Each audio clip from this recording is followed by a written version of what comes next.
¿Qué tal? Muy buenas noches. Comenzamos a partir de este momento a transitar la actualidad de la región oeste, la actualidad de la provincia de Buenos Aires.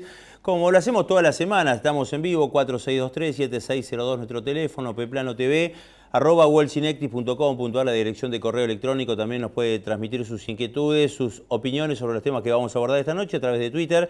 Y ya presentamos a nuestro primer invitado, diputado nacional, presidente de la bancada del Frente Renovador en el Congreso Nacional, Darío Justosi. Gracias por estar con nosotros. Intendente, 2 mandatos, elegido por la gente, por su pueblo en Almirante Brown. Bueno, hoy ya con una tarea desde el Poder Legislativo diferente, decía el Ejecutivo. Así es, con mucho trabajo igual. Con mucho trabajo. Bueno, la primera impresión y su opinión sobre el paro docente, que ya lleva 14 días y que tiende a prolongarse, lamentablemente. Y la verdad que es lamentable que se llegue a esta situación. Esto es por los errores de los dirigentes y que tiene como víctima a el vecino común, a los chicos que tienen que sufrir ya la pérdida de varios días de clase. Cuando digo de los dirigentes, en ambos sectores, quien les toca gestionar el Estado, que lo tienen que hacer con un buen uso de los recursos, una buena asignación, para no encontrarse con esta situación, en donde un sector de los trabajadores del sector público, frente a los errores económicos, por el impacto inflacionario, ven perder el poder adquisitivo, se encuentran con que su salario se atrasó y no tienen respuesta. Por lo tanto, es legítimo su reclamo y el gobierno de la provincia de Buenos Aires no tiene posibilidades o no ha encontrado la posibilidad de dar solución a este tema. Y además es un tema que se repite todos los años, por eso genera también al mismo tiempo cierta angustia, genera un poco de bronca. Creemos que de todos modos, nosotros, y yo estoy convencido, que las clases ya debieran haber comenzado, aún cuando se continúe con el reclamo.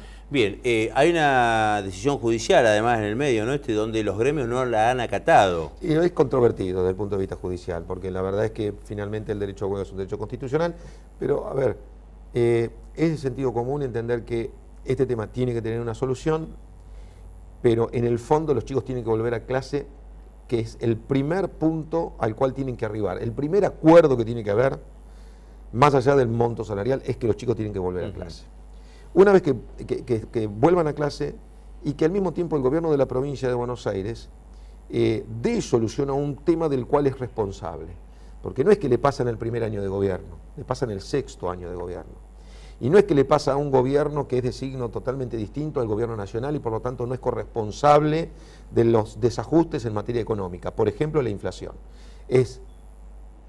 Tiene un grado de responsabilidad por los errores en materia económica en los últimos tiempos, especialmente por haber negado la inflación y que hoy le quita poder adquisitivo a los trabajadores. Por eso que la demanda es legítima, pero esperemos que en ambos casos la sensatez reine en la decisión cuanto antes de que los chicos puedan volver a clase y que aun cuando no se puedan poner de acuerdo al 100%, que se continúe en la negociación, pero con los chicos en el aula. La provincia de Buenos Aires no gasta poco en educación, por lo menos estos son los números que se reflejan en el presupuesto. 53.000 millones de pesos están destinados anualmente a la educación. Algo así significa el 29,5%, sí, el presupuesto provincial, no es poca cosa indudablemente, 53.000 millones de pesos destinados. Lo que sí me parece está mal proporcionado, y esto lo hemos charlado en varias ocasiones en los últimos 10 años con diferentes ministros de educación de la provincia de Buenos Aires que han pasado por este programa, donde todos coinciden que de esa cifra o de ese porcentaje en la provincia de Buenos Aires, el 98% del presupuesto educativo está destinado al pago de sueldo, un 2% a los gastos que genera la infraestructura, ¿sí? Edilicia de las escuelas. 98% que está mal empleado en situaciones fomentadas a veces por los propios gremios, ¿no? Con las licencias, los conocidos ñoquis de la educación que se fomentan. Sí, en general el gobierno de la provincia de Buenos Aires tiene un crecimiento de los gastos corrientes muy por encima de lo que sería un gasto responsable. Ha tenido una mala asignación de los recursos, ha habido una asignación de los programas de inversión que han sido mínimos, incluso en muchos de los casos no solo no han sido suficientes, sino que en muchos de los casos han sido para nosotros mal asignados, y termina con esta consecuencia. Cuando vos tenés crecimiento de los gastos corrientes, esto es los gastos fijos, para decirlo de alguna manera, los que no podés evitar pagarlos, y no tenés un sostenimiento de los gastos de inversión, generás situaciones complicadas. Creo que el crecimiento de los gastos corrientes, el crecimiento de la plantilla de empleados estatales le ha significado y le ha generado al gobierno un problema acumulado, estructural, creciente, y que la verdad lo pone como principal responsable al gobierno de la provincia de Buenos Aires frente a esta situación. Bien, ojalá que se solucione prontamente este conflicto, fundamentalmente por los chicos, pero también por los docentes, ¿no? Porque, como usted lo señalaba y como lo han señalado la inmensa mayoría de la dirigencia política, no es un reclamo que no merezcan, ¿no? En cuanto a poder ganar más. Paro nacional, convocado por Moyano, Barrio Nuevo, ¿qué posición tiene el Frente Renovador o su posición al respecto? Todavía no hay una fecha concreta, pero se habla del mes de abril. No, nosotros, a ver, primero, ese es un atributo de la dirigencia sindical. Lo que nosotros creemos que todo esto es la consecuencia de los errores en materia económica. El gobierno tiene una mala gestión en materia económica, no tiene un plan económico. Y además no tiene un programa antiinflacionario sustentable que a los distintos sectores de la vida nacional le dé la oportunidad de darle una certeza de mediano y largo plazo. Entonces termina en esta situación, en donde aquel que ve perder poder adquisitivo tiene que ir a la calle a reclamar o tiene que ir en todo caso a una medida de fuerza, como en este caso. Porque ahora aparece un nuevo tema, que es de nuevo el mínimo imponible del impuesto a las ganancias, aparece atrasado. O sea, el impuesto a las ganancias sobre los trabajadores se convierte de nuevo en un problema por el impacto inflacionario. O sea, nosotros cuando presentamos el proyecto el año pasado de ajustar la aplicación del impuesto a las ganancias a los trabajadores para que ese ajuste sea periódico y automático, que no sea por decreto, es porque preveíamos esta situación. Pero convengamos, Justosi, que sigue faltando imaginación ya en la dirigencia gremial, hasta en la política, en la sindical, de convocar paro, ¿no? Me parece que ahí o tendríamos que buscar otra forma. Sí, pero en este caso no se olvide que si usted tiene que defender los intereses de los que, por ejemplo, si hay destrucción de puestos de trabajo, sí, y hay pérdida de calidad en las condiciones laborales, hay pérdida de poder adquisitivo, el dirigente que representa esos derechos no tiene otra alternativa que ir a las medidas de fuerza mayor. O sea, tienen que tomar decisiones con firmeza, con contundencia, pero es la consecuencia de errores previos y esta responsabilidad la tiene el gobierno. ¿Conoce o se acuerda de algún gobierno que haya modificado el rumbo económico a partir de un paro nacional? No, pero sí deberían tomar en cuenta que antes de llegar a una situación así, yo creo que en muchos de los casos ha pasado, de tomar en cuenta, antes de que el problema se transforme en algo grave, cuando empieza a haber síntomas, por ejemplo, de inflación. Este gobierno desoyó nuestras opiniones en materia de inflación. La negaron hasta que la inflación se convirtió en un estado de convulsión, digamos, es decir, un paciente que tiene fiebre dejó de tener unas pequeñas líneas, digamos 37 y pico, para pasar a tener 38, 39, 40, esto en estado de convulsión, terapia intensiva. Esa es la situación de la economía nacional.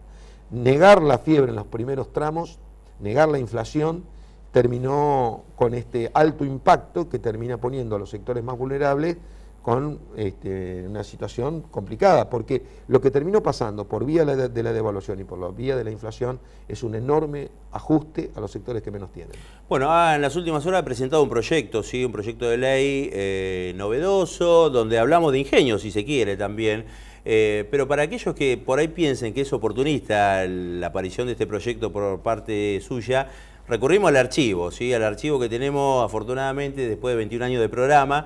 Usted nos visitó en el año 2012, en mayo exactamente, y hablaba de este proyecto que ahora se plasma en un proyecto de ley. Compartimos con todos los televidentes lo que decía Darío Justosi en mayo del 2012. Bien, lo he escuchado por allí en varios medios periodísticos en las últimas semanas, que se opone rotundamente a la continuidad de los piquetes y una metodología que se implementó a partir del año 2000-2001 en el país, que bueno, hoy sigue vigente. Hay momentos y días que realmente la ciudad, el conurbano es un caos, ¿no? Cortando autopistas, calles, avenidas. Y yo lo que hice en realidad fue, derivado del temporal, la oposición que uno percibe que hay en la sociedad, porque ya no, esta modalidad no se aguanta más, además ha perdido sentido, es ineficaz, el costo incluso económico. Yo empecé a medir cuánto cuesta un piquete y el costo es realmente alto. Y el volumen del perjuicio está muy por encima de, aun cuando la demanda sea legítima, está muy por encima del monto reclamado por el sector de que se trate. Además es otro país, no es como empezó esta modalidad, que empezó con un piquete en Cutralcó, allá a miles de kilómetros, que para hacer visible un reclamo tuvieron que cortar una ruta porque si no nadie se enteraba de lo que estaba pasando. Ahora, eso a esto... en esa misma sintonía habló hace pocos días atrás la presidenta de la Nación. Eso a esto realmente se han vuelto insoportables. Yo digo, creo que un gran salto que debe hacer la dirigencia en general, la dirigencia social, la dirigencia sindical, la dirigencia política, en no pensar de que de esta forma puede obtener algún rédito, porque la condena social genera un mal humor increíble. Yo pongo algunos ejemplos. Un producto que tiene que llegar al almacén de un barrio, imaginemos un almacén de un barrio de Morón, Ituzaingó, Merlo, Moreno, cualquiera de esta región, llega más caro porque tarda más. Tal cual. A ver, el costo de la logística es uno de los principales factores, digamos, del encarecimiento de un producto. Del encarecimiento de un producto. Por lo tanto, un paquete de arroz, un camión que perdió una hora, esa hora vale 1.000 pesos. Por lo tanto, eso se prorratea en el costo de los productos al momento de colocarlo en la góndola. Bueno, esto era lo que decía en el 2012. Algunas cosas cambiaron. Usted en ese momento adhería al gobierno nacional, además. El costo cambió, ¿no? Ahora es más caro la hora usted también cambió. No, a ver, mira, es una chicana, pero en ese momento... Lo importante es que yo sigo sosteniendo exactamente lo mismo que antes y en ese momento me valió críticas dentro del propio espacio. Sí. Yo creo ¿En qué cambió? ¿Aquella idea no cambió nada? No, yo creo que tenemos que hacer un esfuerzo por solucionar los problemas. Y nosotros lo que estamos haciendo, y yo lo que estoy haciendo, es presentar un proyecto para hacernos cargo y solucionar un problema que no ha sido capaz de resolver el gobierno, que primero lo negó, incluso en algunos casos algunos sectores lo estimularon, algunos hicieron la vista gorda y hoy se encuentran con que, la verdad, transforma la atmósfera de las ciudades en una atmósfera invivible, ¿no?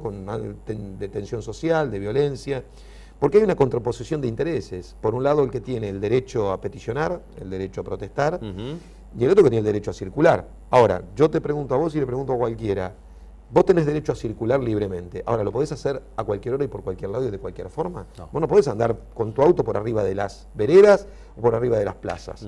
Bueno, protestar igual. Como las calles están hechas para circular con autos, las veredas para que circulen los peatones, nosotros tenemos que, y en este proyecto atendemos esa parte, estamos diciendo, bueno, que haya espacios preparados para ejercer el derecho a peticionar. Que en cada jurisdicción, en las capitales de las provincias, en jurisdicción federal, en cada uno de los municipios, tengan lugares visibles para que eso se puedan tener un espacio concreto y que aquel que no cumple con hacerlo en ese lugar tiene una multa. Lo mismo que si vos pasás un semáforo en rojo o si andás a contramano. Tiene que tener una multa que se va a acumular y va a ser creciente en la medida que repitas con la contravención, en la medida que repitas y reiteres la falta. Bueno, en aquel momento la presidenta había hablado. 2 años después también la presidenta habló en la apertura de sesiones ordinarias del Congreso Nacional el 1 de marzo. Usted presenta este proyecto, ¿lo ha charlado bueno, la verdad es que con los referentes, digamos, del oficialismo? ¿No? No, la verdad es que no, yo lo he venido charlando hace rato con muchos. Todos están de acuerdo que hay que hacer algo y que hay que terminar con los piquetes. Lo que tuvimos es que nosotros hacernos cargo de presentar un proyecto, abrir el debate y decir tenemos que hacer algo. Esto es un aporte que además, por otro lado, tiene como novedoso que no restringe ni limita el derecho a protesta, al contrario, lo consolida, porque el derecho a la protesta está consagrado por el artículo 14 de la Constitución, como el derecho a la libre circulación. Lo que pasa que el derecho a la circulación libre tiene normas complementarias, como esto que decía, hay que determinados lugares por donde se puede circular, no por cualquier lugar. En cambio, el derecho a la protesta o el derecho a las peticiones, como fue hecha la Constitución en el año 1853 y sucesivas reformas, la verdad que no se pensó en ese momento en que la protesta iba a evolucionar de la forma que evolucionó.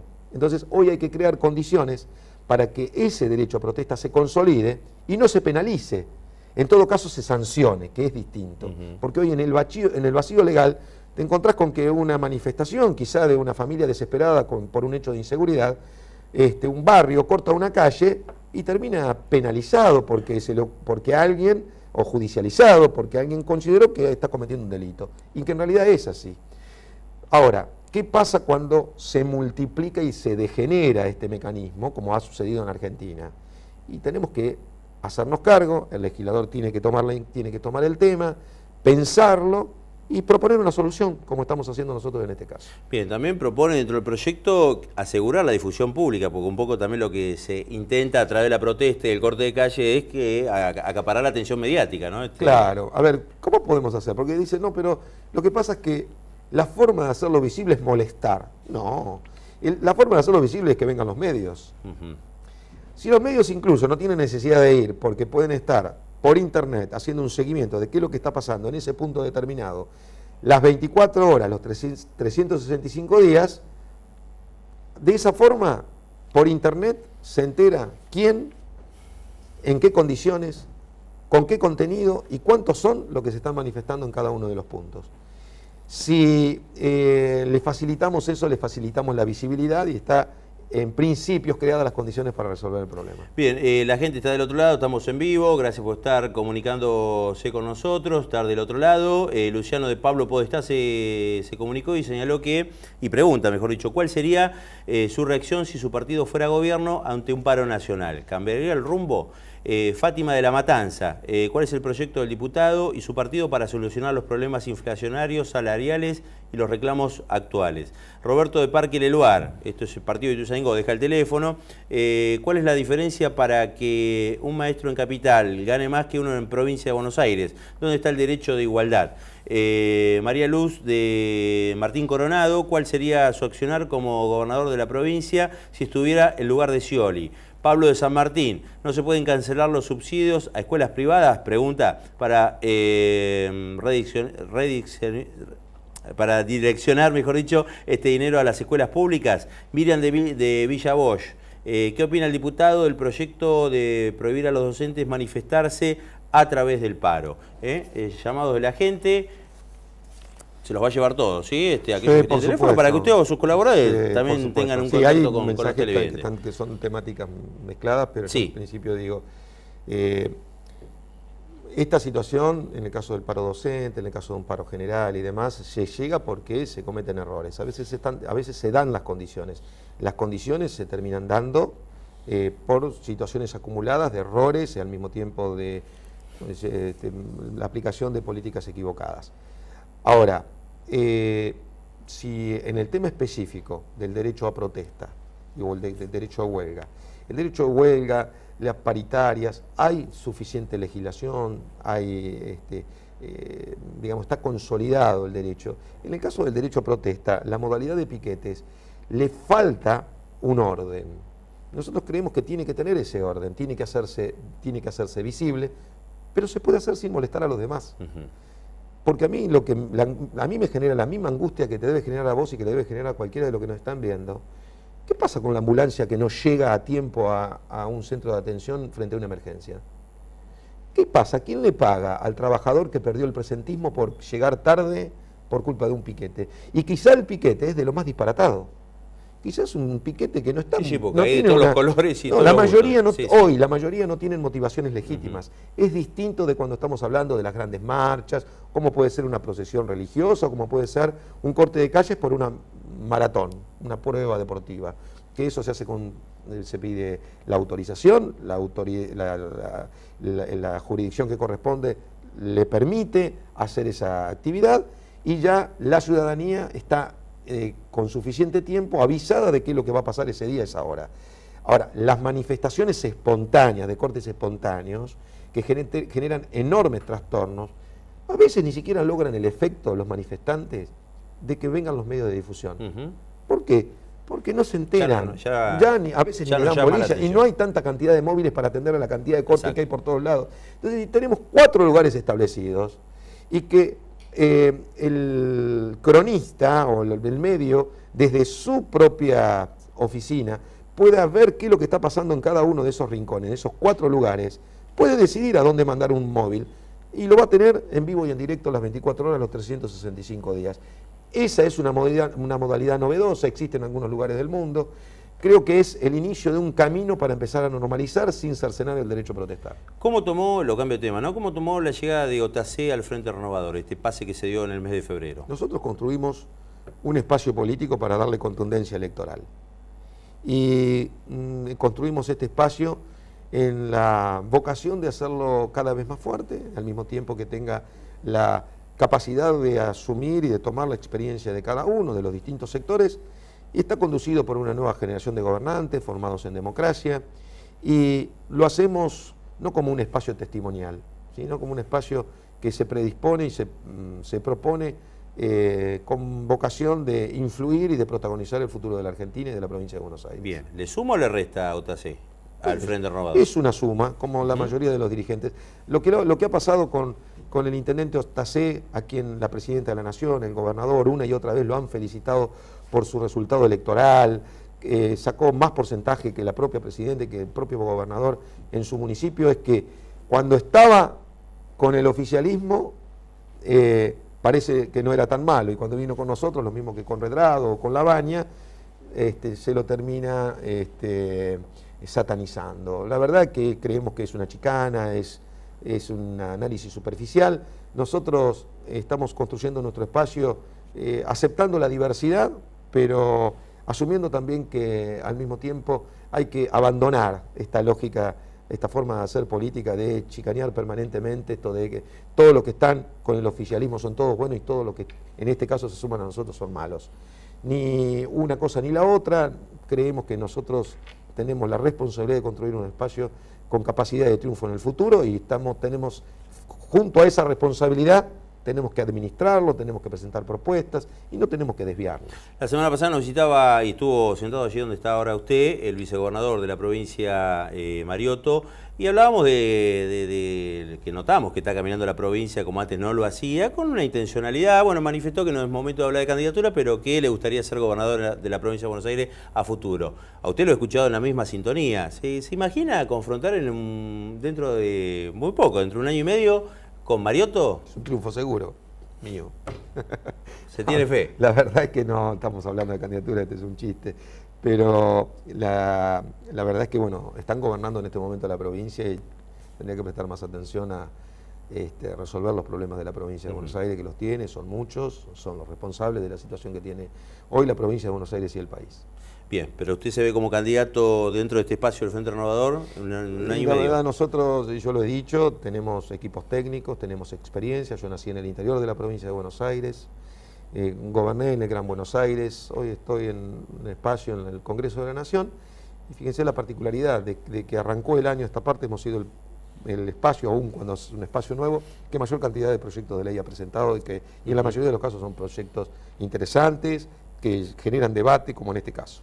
Durante la campaña, Sergio Massa, el propio Sergio Massa, hablaba de limitar, o de empezar a trabajar para limitar el mandato de los intendentes, ¿sí? En cuanto a la renovación de los cargos. No se habló más de esto. ¿Qué pasó? No, la verdad es que nosotros decimos que la periodicidad de los mandatos y la alternancia es uno de los pilares de la democracia. En la medida en que la democracia se fue consolidando, va generando una nueva generación de gobernantes, y en la medida que se sigan sumando ciudadanos, vecinos de otras procedencias, no que vengan necesariamente de la política, que los jóvenes se sumen a la política, nos da la oportunidad de poder garantizar que esa alternancia sea al mismo tiempo acompañada con una mejor calidad política y una mayor calidad institucional. Pero bueno, eso es a lo que apuntamos. Venimos de la interrupción en el ejercicio de la democracia. Vamos rumbo a, y es lo que es nuestra vocación, a consagrar los principios de alternancia, los principios de periodicidad de los mandatos para consolidar la democracia, las instituciones y para ganar en calidad. Es ilógico, ¿no? Porque la presidenta o el presidente de la Nación, porque la Constitución establece que no puede tener más de 2 mandatos. El gobernador de la provincia lo mismo. Lo que pasa es que en el caso de los intendentes es bastante controvertido, porque hay intendencias de distinto mandato, de distinto tamaño, a veces hay ciudades o pueblos que tienen probado a un dirigente y no lo quieren perder, así que es un tema controvertido en el caso de las intendencias. De todos modos, mi posición personal es que creo que Hay que avanzar en la consolidación de nuevas camadas de dirigentes para reemplazar y que vayamos teniendo esa oportunidad de la periodicidad de los mandatos y al mismo tiempo la alternancia entre las distintas fuerzas políticas. Bien, se llevan los mensajes. El último, un dirigente que lo conoce, Martín Marinucci, actualmente Sí, concejal en Morón, está viendo el programa en estos momentos, le deja muchos saludos. Bueno, gracias por estar con nosotros, lo volvemos a convocar en el transcurso del año para seguir charlando sobre la actualidad de la política nacional y provincia de Buenos Aires también. A disposición de ustedes, Gracias por estar con nosotros. Gracias. Bueno, nos vamos a la pausa y enseguida retomamos con más actualidad. Ya volvemos.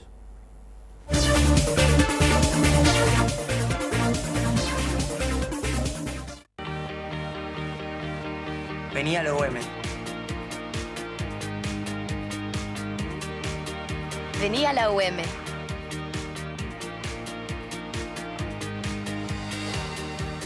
Vení a la UM. Vení a la UM. Dale, vení a la UM. Crematorio Privado Morón. Seriedad y servicio en momentos difíciles. Pola 100. Altura Hipólito Yrigoyen 1500. Morón. Teléfono 4627-6853.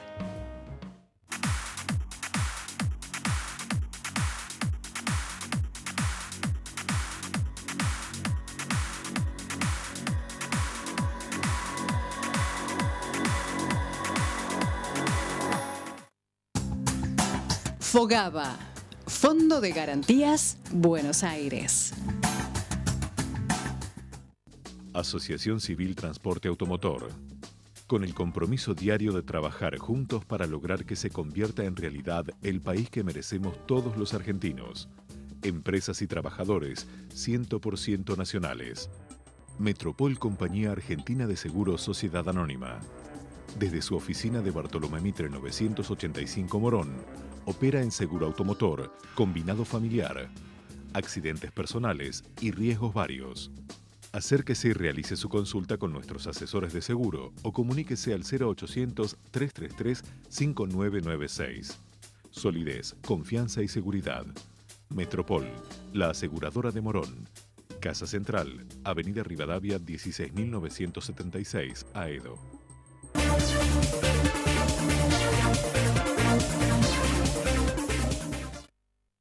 Muy bien, regresamos de la pausa. Agradecemos a la producción del programa Cuestiones y Contrapunto, un programa que se emite por esta señal.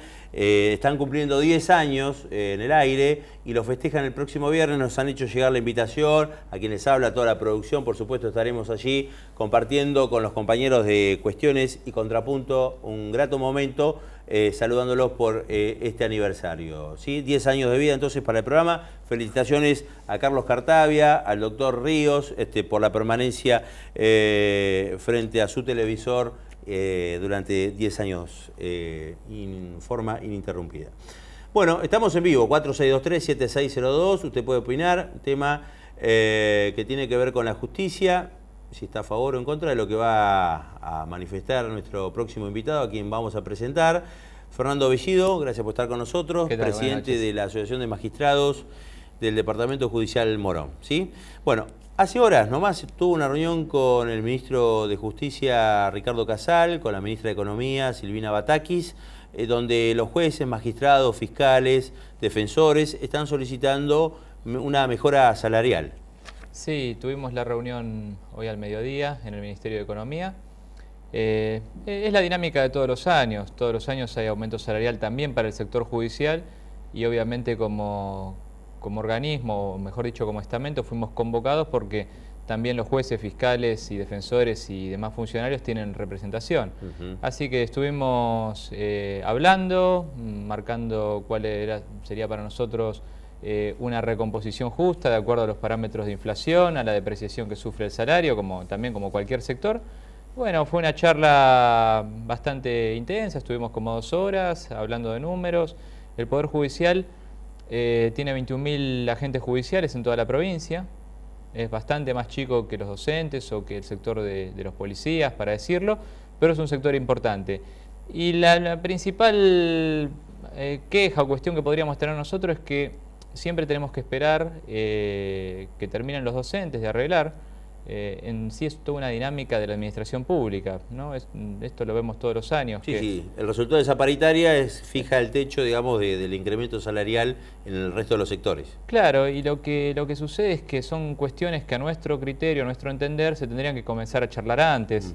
Hubiera sido importante que empiecen a charlar en enero también del tema de los docentes, que bueno, ha llegado a este estado en el cual, bueno, tendrían que acatar el fallo judicial.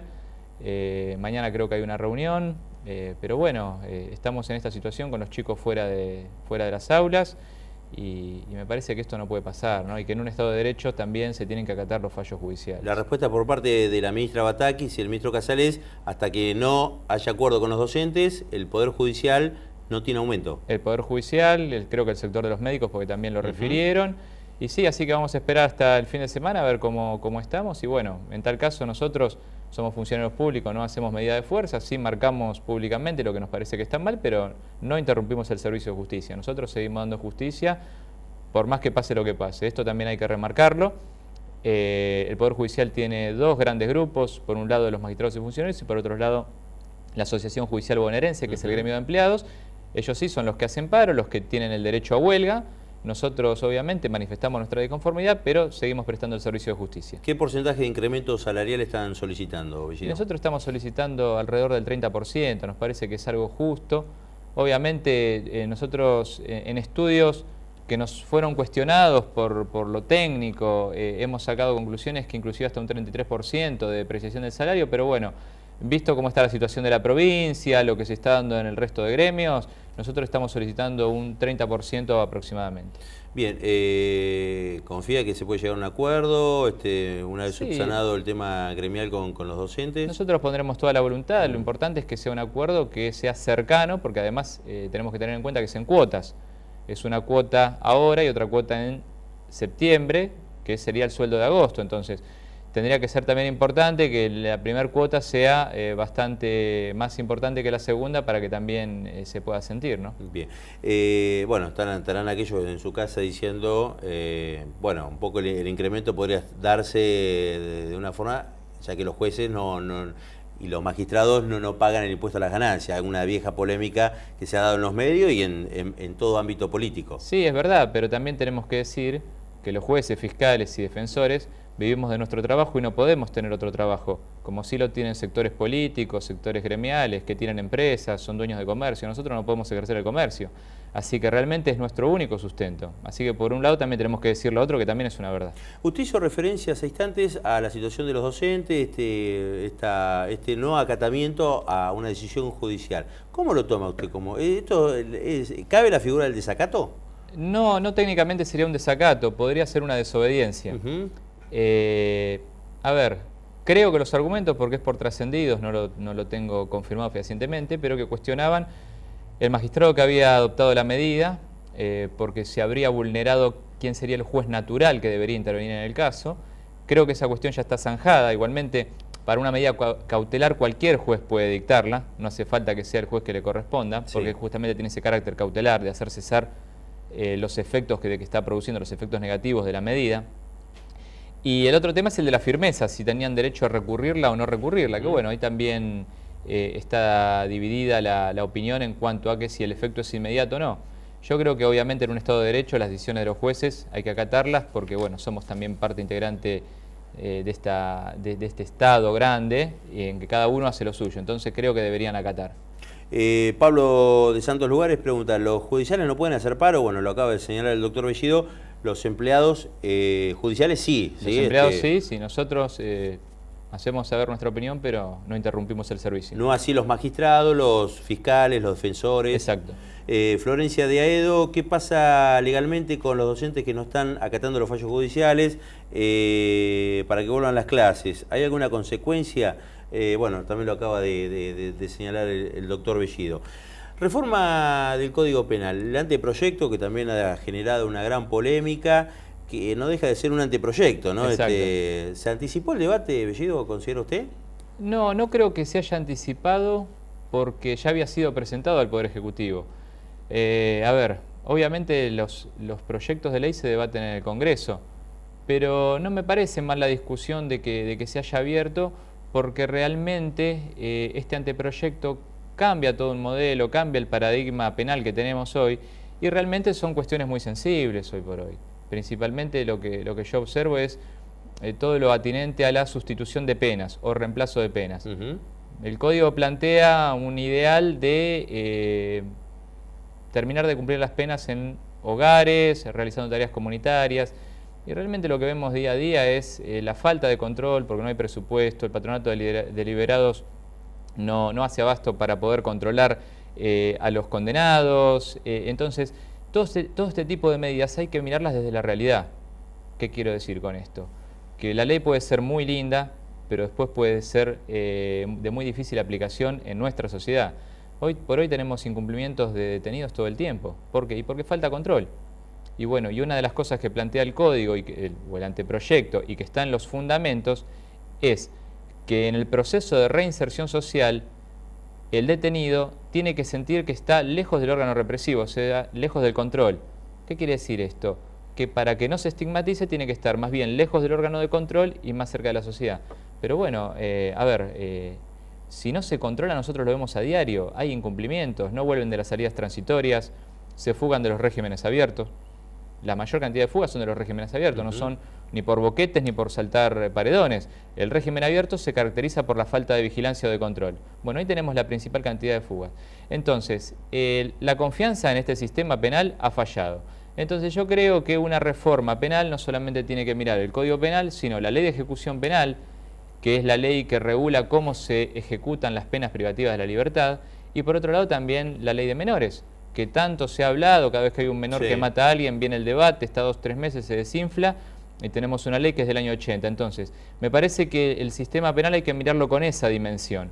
No solamente el Código Penal, sino también la Ley de Ejecución y la Ley de Menores. Bueno, anteproyecto fue elaborado por una comisión representativa de todos los espacios políticos del Congreso Nacional, ¿no? Esto hay que aclararlo también porque, digo, no fue hecho por el gobierno, fue hecho por una comisión conformada por diputados y técnicos. De casi todos los sectores. Bueno, de la gran mayoría, de los más representativos por lo menos, y de los que entienden aparte de la temática. Es una comisión de 5 miembros, está el doctor Zaffaroni presidiéndola, el doctor Arranian y el doctor Gil Lavedra, que son técnicos. Por otro lado está el doctor Pinedo y la doctora, creo que es Barba Galeta, del socialismo. Hay gente de la justicia, pero hay gente que está en la justicia, como en el caso del doctor Zaffaroni, que el plano de conocimiento de casos le llega a otro nivel. A mí me parece que también acá le deberían haber preguntado a los que día a día ejercemos el derecho penal en el conurbano, que sabemos de las deficiencias, de las falencias. Entonces, a mí me parece que no se abrió tanto el debate, que a nosotros por lo pronto no se nos pidió opinión, por lo menos para sumar, ¿no? Para decir, porque, creo que es importante reformar el Código Penal, hay que reformarlo, tenemos un Código Penal viejo, y tiene de bueno este código que ha sistematizado, es decir, que todas las leyes que andaban diseminadas por todos lados, hoy están en un único compendio. Ahora, me parece que con una visión del derecho penal que es minoritaria. El doctor Zaffaroni en la Corte Suprema pierde 6-1 el tema de la reincidencia. Él dice que es inconstitucional y hay 6 cortesanos más que dicen que es constitucional. ¿Y usted qué piensa al respecto? Que es constitucional totalmente. Estoy a favor de la reincidencia. Que una persona sea juzgada 2 veces por el mismo delito. Es que es un error, no es una persona juzgada 2 veces por el mismo delito. La persona es juzgada por un solo delito, pero cuando tiene un segundo caso, se toma en cuenta ese antecedente penal como una circunstancia agravante, pero no se la vuelve a condenar por el mismo delito. Hoy los reincidentes con nuestro sistema penal, por ejemplo, no tienen derecho a la libertad condicional.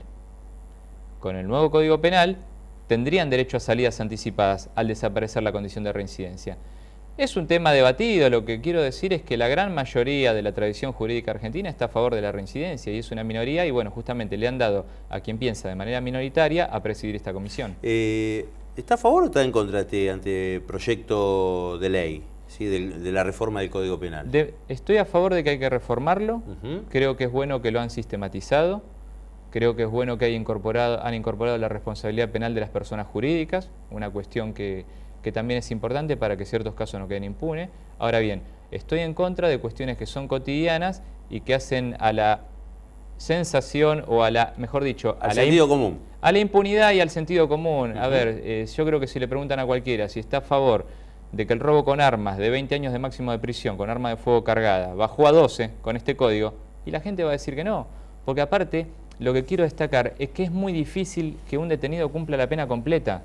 Hoy por hoy hay un montón de alternativas, y ¿esto qué hace? A que nadie termine de cumplir una pena. Con el nuevo código se suman otras alternativas. Entonces, no es que uno fija 20 años de pena y el imputado y el condenado cumple 20. No, quizás cumpla los 2/3, quizás cumpla menos. Y aparte llegar al máximo es muy difícil porque uno tiene que sumar una cantidad de agravantes terrible. Entonces en un robo con armas las penas que hay son de 9, de 10, de 12, de 14 años, pero no superan eso. Entonces me parece que se ha nivelado para abajo, que han hecho un trabajo prolijo, pero desde lo ideológico, muy orientado hacia un sector de la doctrina que no cree en la pena privativa de la libertad.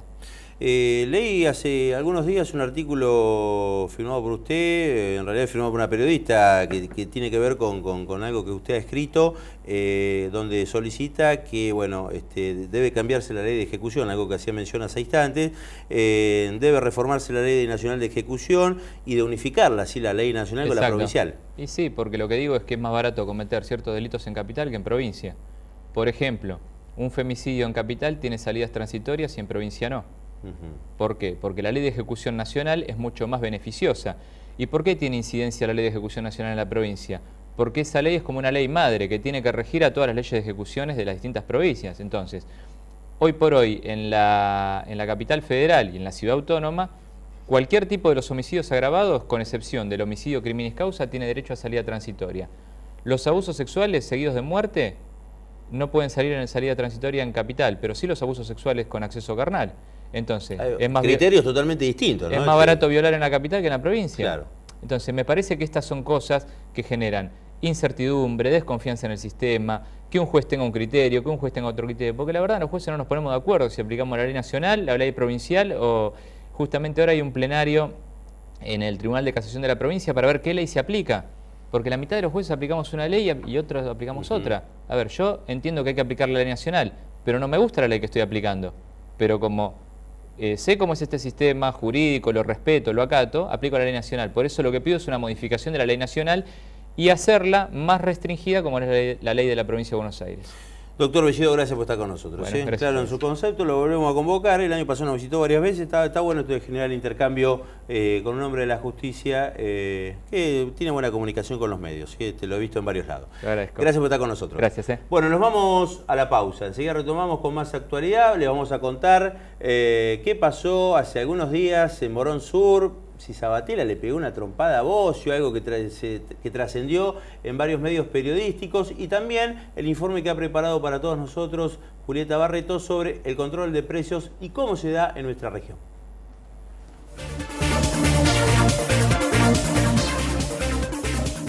Empresa Línea 216, Sociedad Anónima de Transporte. 83 años acompañando el crecimiento de nuestra comunidad.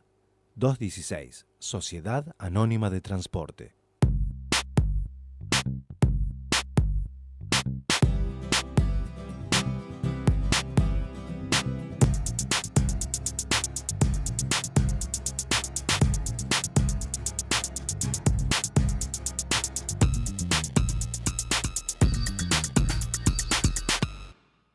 Escuela de Gastronomía de Morón. Cursos cortos, carreras. Informes e inscripción 4628-9197. En Morón avanzan las obras para la transformación del área central de la ciudad, que contará con un nuevo polo urbanístico, comercial y cultural, un parque público, espacios verdes y complejo de viviendas. Una ciudad que crece. Municipio de Morón. Comenzamos alimentando a nuestros animales en nuestros campos. Revisados por el rey de la carne, Justo. Luego son faenados en nuestro frigorífico y vendidos en carnicerías propias. Supervisados por el rey de la carne, Perfecto. ¡Qué rica! ¡Qué sabrosa! ¡Qué tierna! ¿De quién es esta carne? De la lonja, el rey de la carne. ¡Viva el rey! ¡Viva el rey! ¡Viva el rey! Tu primera novia, tu primer hijo, tu primer viaje solo o sola, tu primer trabajo, la escuela, al hospital, a alguna fiesta. a visitar a mamá, a visitar a papá. 50 años compartiendo la cotidianeidad. 50 años compartiendo la vida. 50 años transitando juntos las comunas del oeste.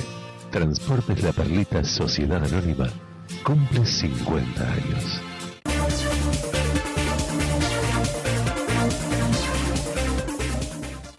Muy bien, regresamos de la pausa.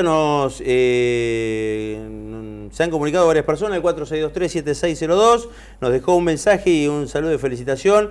Evelyn Grigeli, a quien conozco hace mucho tiempo, muchos años, retribuimos el saludo, mandamos un beso grande a Evelyn.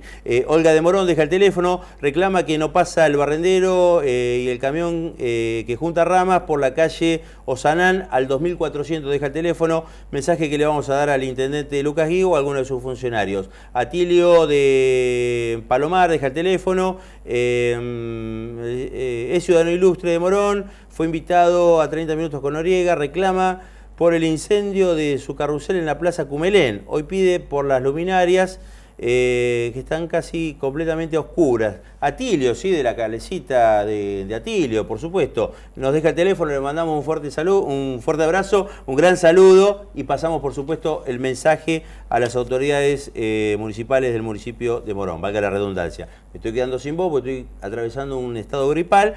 También debemos de señalar que, de acuerdo a la información que nos ha suministrado Mariela Bianco, nuestra productora comercial, hoy estamos cumpliendo 800 programas, ¿sí? Esto tiene que ver un poco con la historia de este programa. Y queríamos comentarle brevemente lo que pasó hace algunos días en Morón Sur, cuando estuvo presente el ministro de Economía, Axel Kicillof, junto al titular de ANSES, Diego Bocio, junto al intendente de Lucas Guía, al titular del AFCA, Martín Sabatella, compartieron un acto en Morón Sur, todo transcurría dentro de la normalidad. De hecho, sacaron esta foto en el despacho del intendente Lucas Guía minutos antes del encuentro que se desarrolló en la UGC número 6 de Morón Sur.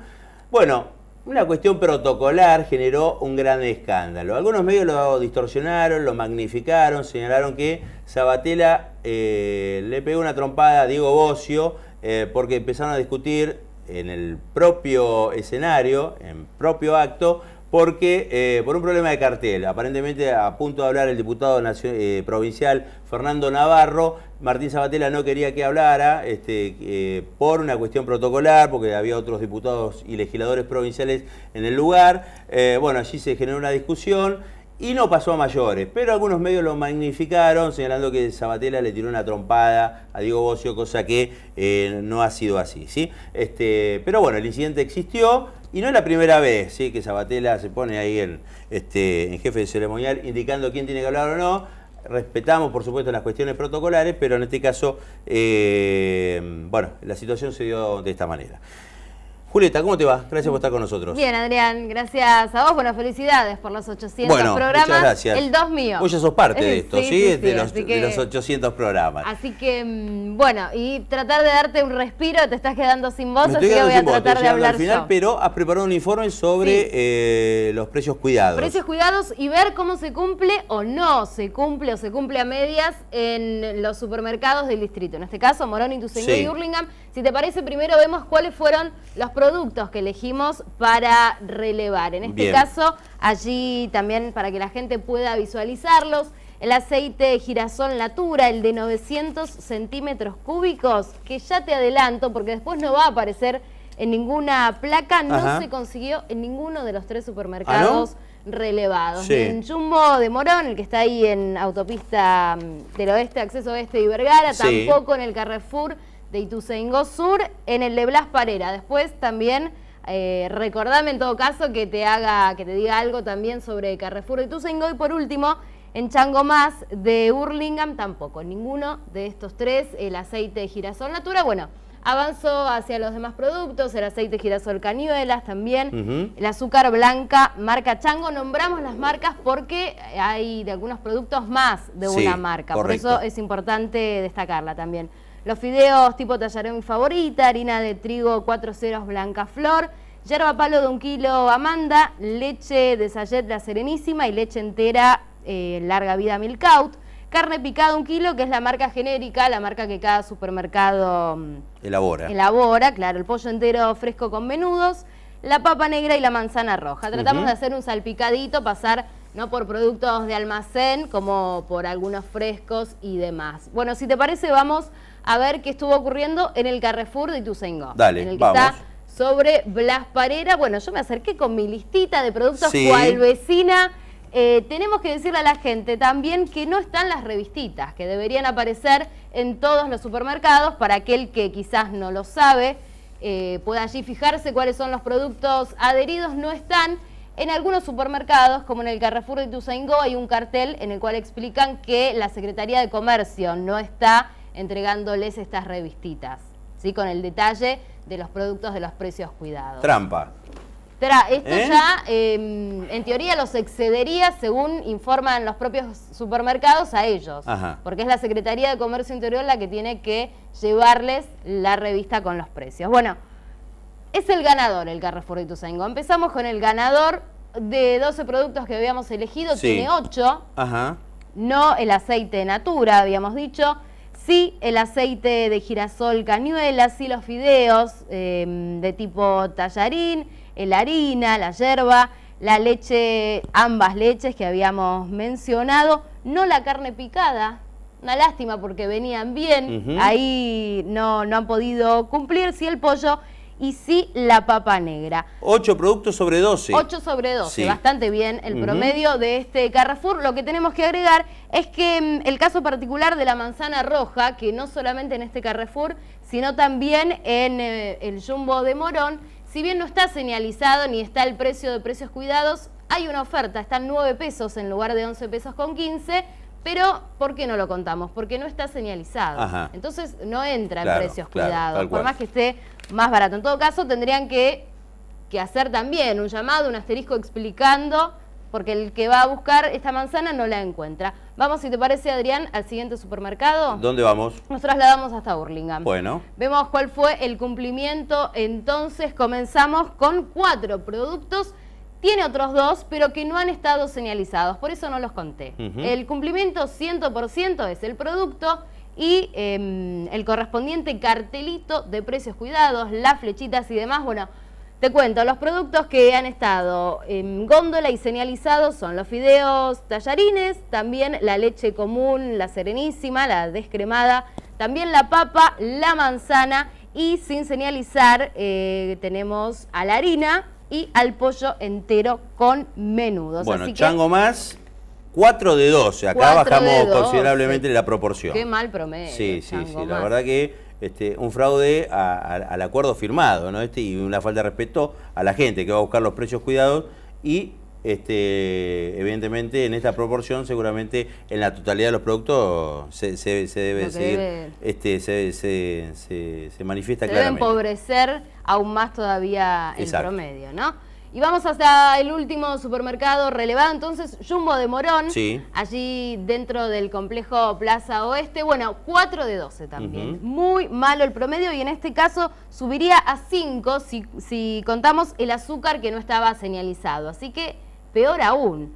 Jumbo de Morón, los productos que pudimos encontrar fueron los fideos, la harina, también la leche Milk Out, la carne picada y acá, si bien yo relevé solo carne picada, hacemos una salvedad. Hay góndolas y góndolas de carne, muchas, y ponían en un espacio, no sé, de medio metro todas las carnes de precios cuidados. Una vergüenza. Una vergüenza. Porque uno no puede estar ahí buscando que esté el pedazo que busca. Y bueno, la oferta también de manzana roja estaba aquí en el Jumbo Morón.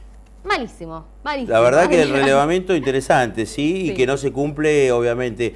Otro de los supermercados que no cumple es el disco de Castelar, que fue escrachado por asociaciones de consumidores. ¿Qué pasó en el Carrefour de Ituzaingó, Julieta? También ha sido, mientras yo estaba en el Carrefour de Blas Parera, el de Rati estaba siendo clausurado por incumplimiento. Más de 300 denuncias recibió la Secretaría de Comercio.